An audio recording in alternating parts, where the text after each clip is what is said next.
Tony Blair is a very experienced politician. He's always been very committed to that issue. The only place that Tony Blair should be going abroad is to The Hague. And I think he has a lot of experience in Middle East politics. I think he's also an experienced statesman. His experience in international politics gives me hope. I think it's a great step, especially for an issue that we don't know the results of. I think the Palestinians shouldn't be dictated to over who leads their country. America announced that it would consider putting Tony Blair in charge of Gaza. Yes. What was your reaction to that?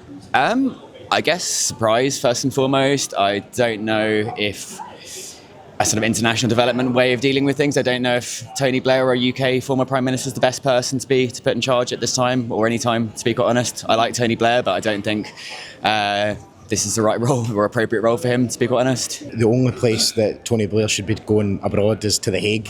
I think his history in the Middle East is one of shame for the country, and it's one of destruction for lots of people in Iraq. And I don't think he should be involved in anything that represents our country. I think that Tony Blair is a very experienced politician. Obviously, he's done a lot of work in the past with the Middle East, and he's always been very committed to that issue. I think given that this is a Trump-led plan, I think it's very positive to have somebody from the UK involved and somebody with those expertise. So I think largely it's a good thing. I don't think that's right. I think the Palestinians shouldn't be dictated to over who leads their country. I don't think Tony Blair, who has no relation to Palestine, should be put in charge of Palestine. I don't think it's a right call. I think personally Palestinians should choose who leads them. Have you been disappointed with how? I think it's a brilliant idea.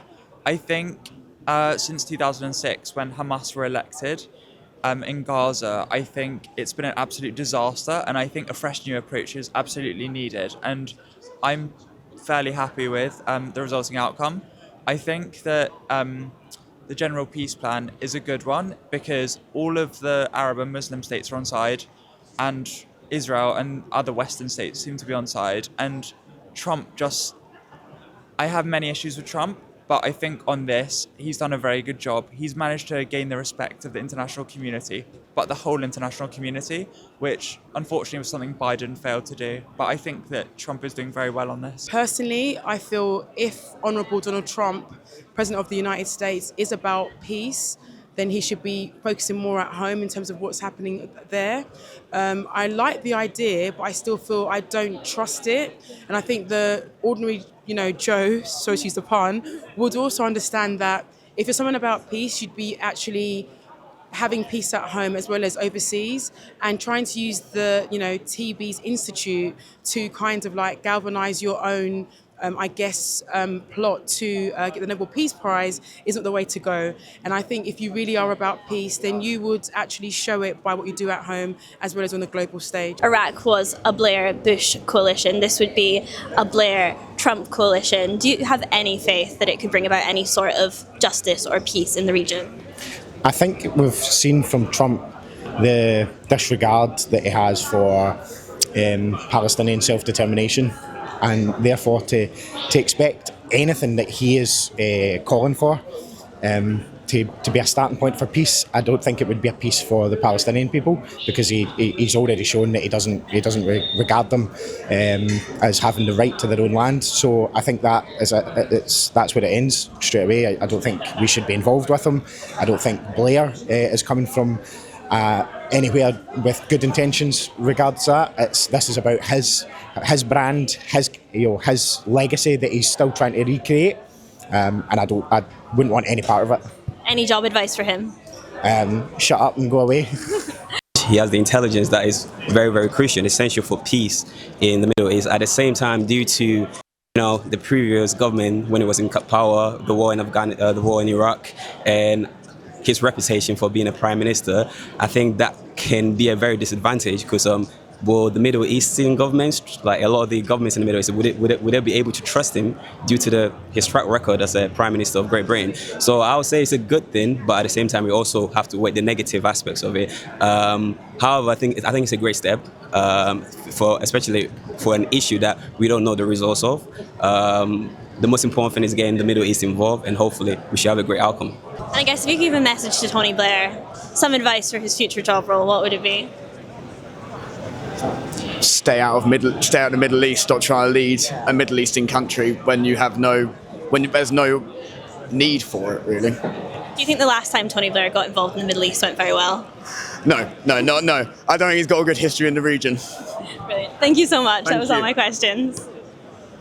He has a lot of experience in Middle East politics. I think he's also an experienced statesman. He's obviously advising statespeople around the world through the TBI. And I think he is actually a good person for this, because whilst Trump's the chair of the board, I think it's a 22-person board, I think that Tony Blair's an experienced figure who can definitely rebuild Gaza. I mean, some people might say his record is mixed. Obviously, he signed the Good Friday Agreement in Northern Ireland, but he also led the war in Iraq. So what do you think his record says about how he might deal with international peace? I mean, like you say, it is mixed, and this is a very complicated issue. I think the Good Friday Agreement and the work he did in Northern Ireland places him in good stead. Obviously, the Iraq War was extremely contentious, but like I said before, I do think that his commitment to the Middle East has been a defining feature of his work, both as Prime Minister and since leaving office.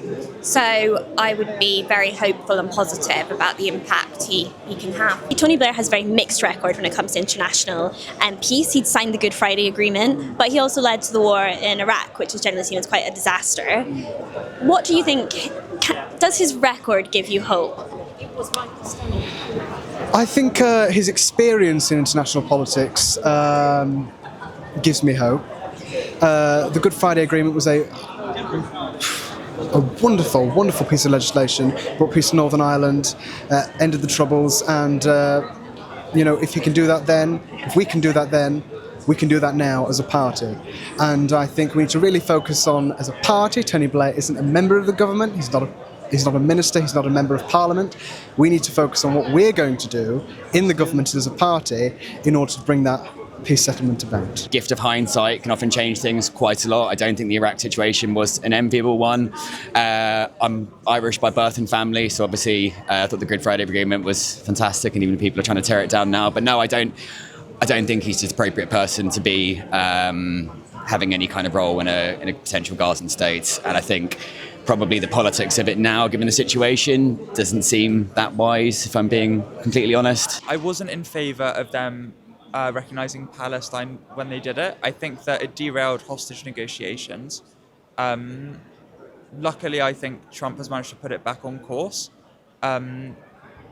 because I think that it showed Hamas that terrorism works, and I think that the way to do that is through a direct negotiation between Israel and the Palestinian people, which I think this sent mixed messages towards Hamas, which they declared as a victory. And I think that Starmer has tried to do a balancing act. I don't think it's worked all so well. I don't think he has enough experience in foreign affairs for this.